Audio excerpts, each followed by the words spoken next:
Boa noite a todos, que a paz do Senhor Jesus esteja com vocês. Eu peço a Deus Todo-Poderoso, peço ao Divino Espírito Santo de Deus, peço ao nosso Senhor Jesus Cristo para que ilumine a minha leitura e para que ilumine todos vocês que ouçam essa leitura. Em nome de Jesus.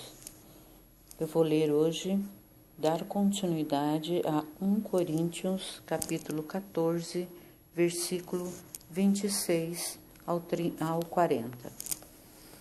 A necessidade de ordem no culto.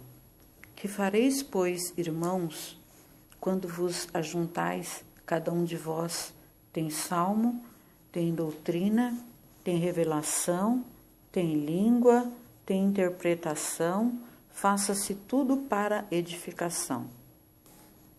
E se alguém falar língua estranha, faça-se isso por 2 ou, quando muito, 3, e por sua vez, e haja intérprete. Mas, se não houver intérprete, esteja calado na igreja e fale consigo mesmo e com Deus. E falem 2 ou 3 profetas, e os outros julguem. Mas, se a outro que estiver assentado for revelada alguma coisa, cale-se o primeiro, porque todos podereis profetizar, uns depois dos outros, para que todos aprendam e todos sejam consolados. E os espíritos dos profetas estão sujeitos aos profetas, porque Deus não é Deus de confusão, senão de paz, como em todas as igrejas dos santos. As mulheres estejam caladas nas igrejas, porque lhes não é permitido falar, mas estejam sujeitas, como também ordena a lei.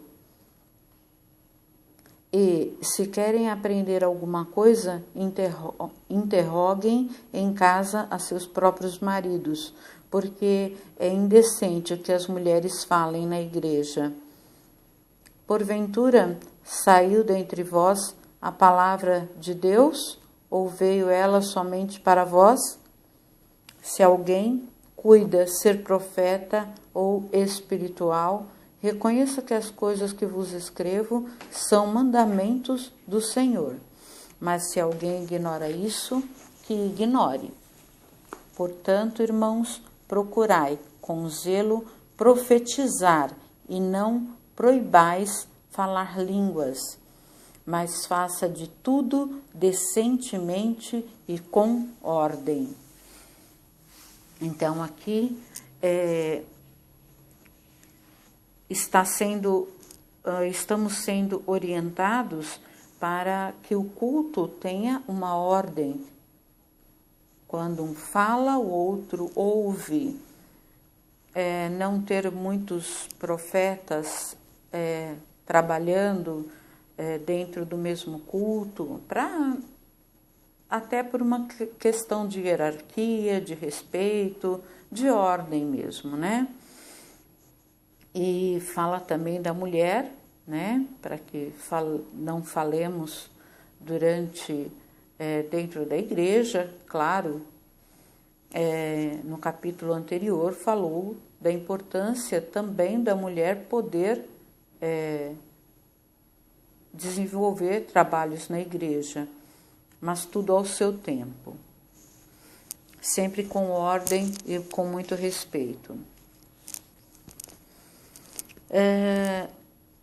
No versículo 26, todos tinham a oportunidade de participar no ministério coletivo da igreja na época do Novo Testamento.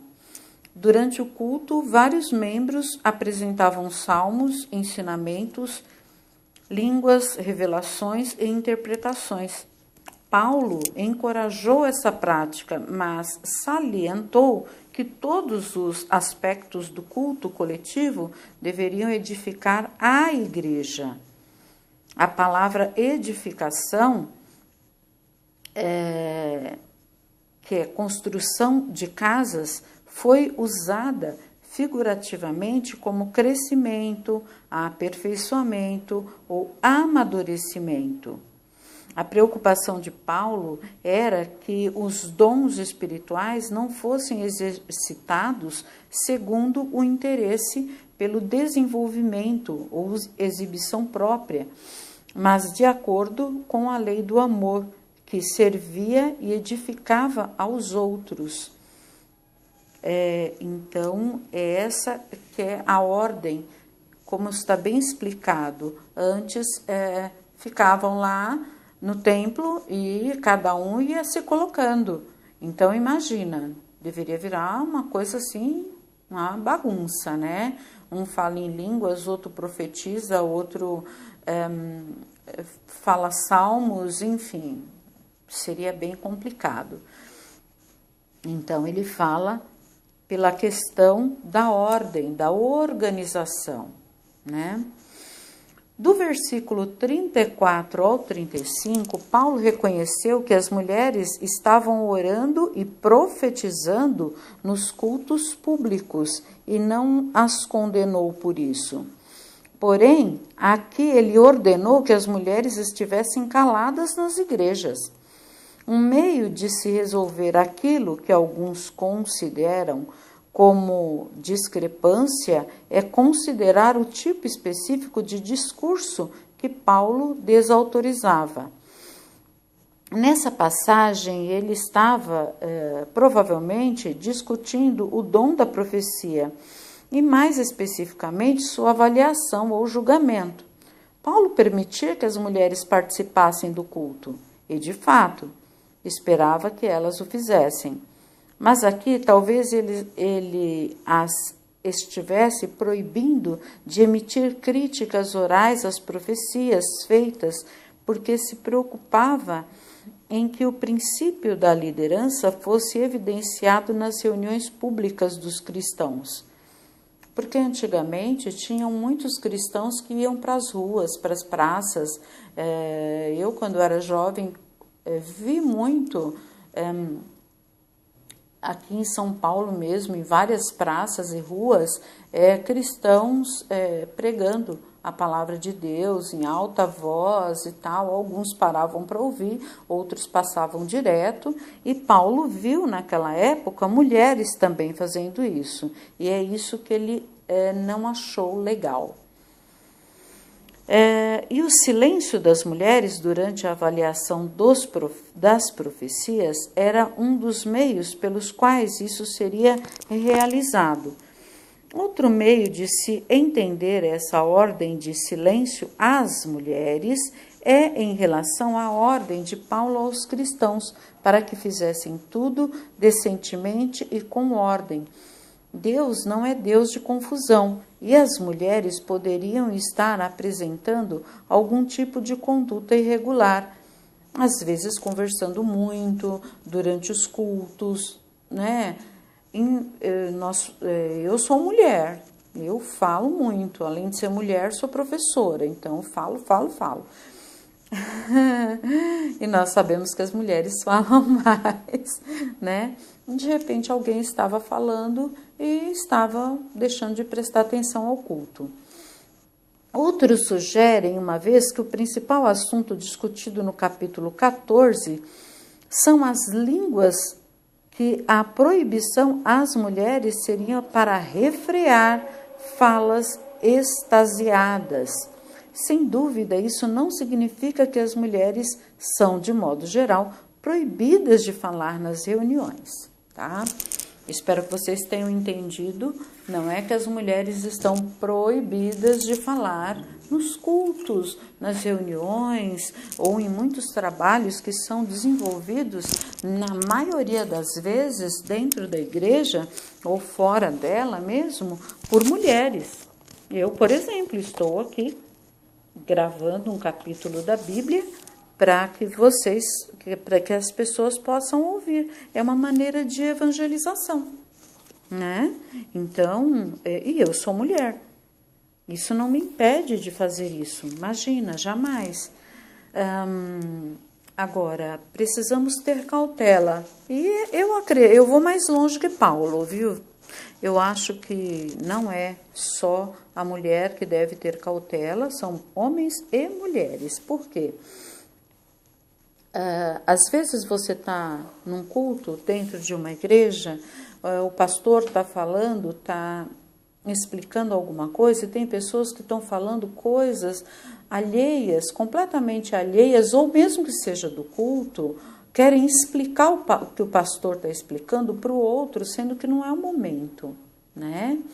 E não sendo o momento, isso prejudica, porque uma pessoa falando e mais outros falando ao mesmo tempo, ninguém entende ninguém. E vira uma baderna, não é? Então, temos que ficar calados, todos, homens e mulheres, enquanto o pastor está falando, está pregando. Continuando aqui, eu vou falar agora um pouquinho sobre o fruto do Espírito, o amor. Tanto em hebraico quanto em grego, ágape, palavras traduzidas como amor, indicam ação, designando atitudes conscientes em nome de um ser amado. Entretanto, o amor bíblico parece exigir que se vá além de um mero comportamento específico para dar lugar a uma certa atitude interior, isto é, uma resposta interior positiva.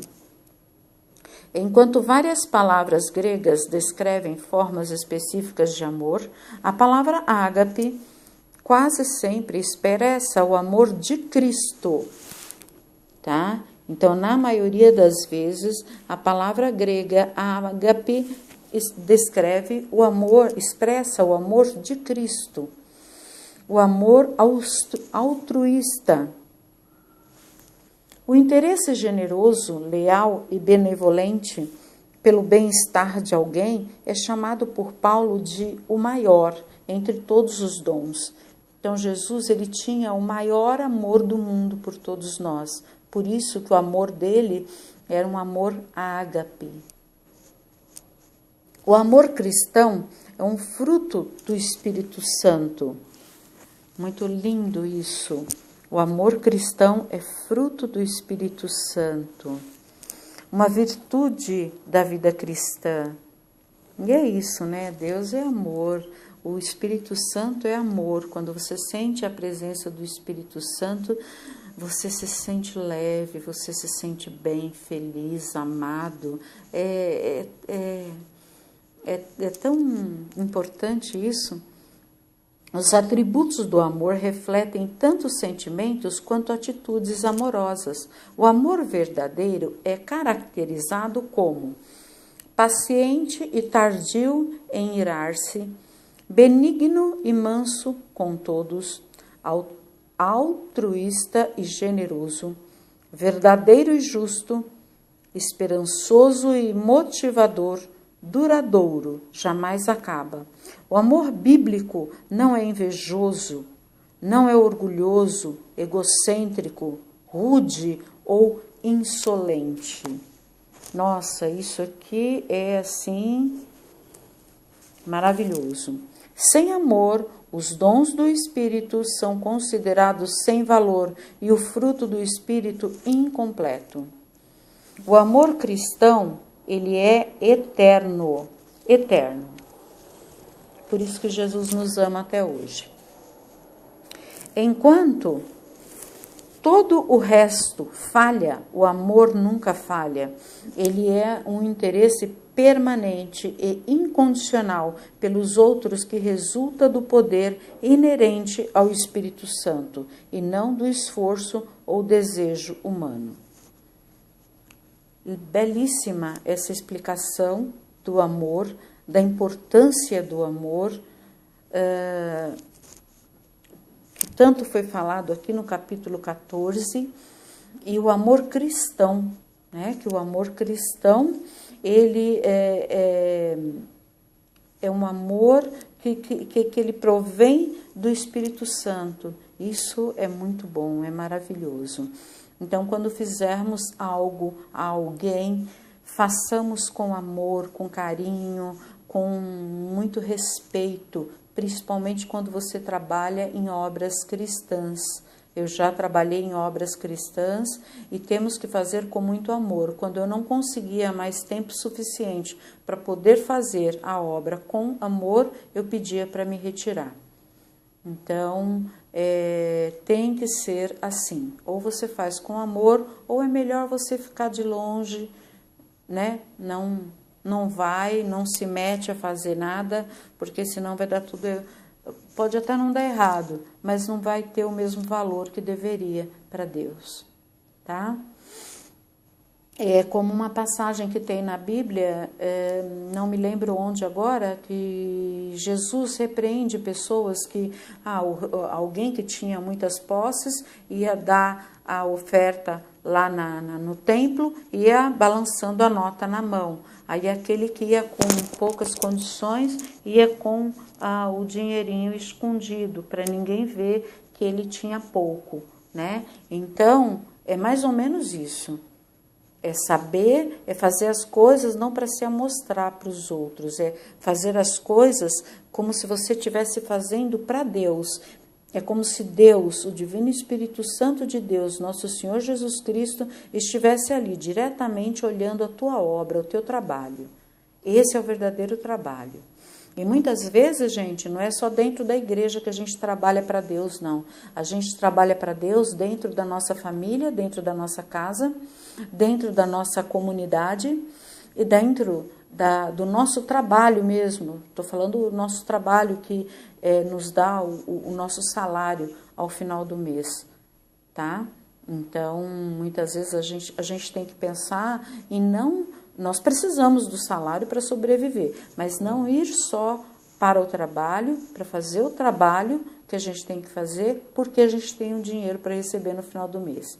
Façamos com amor a Deus. Se você fizer isso, você já vai estar trabalhando para Deus. Eu acredito que Deus apoia isso que eu estou dizendo.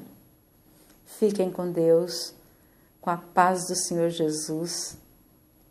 Que a glória de Deus ilumine todos vocês que estão ouvindo essa leitura e que ela seja maravilhosa, que ela cure, tire dores, tire mazelas, tire ódio, tire rancores do coraçãozinho de vocês e que vocês sejam muito felizes.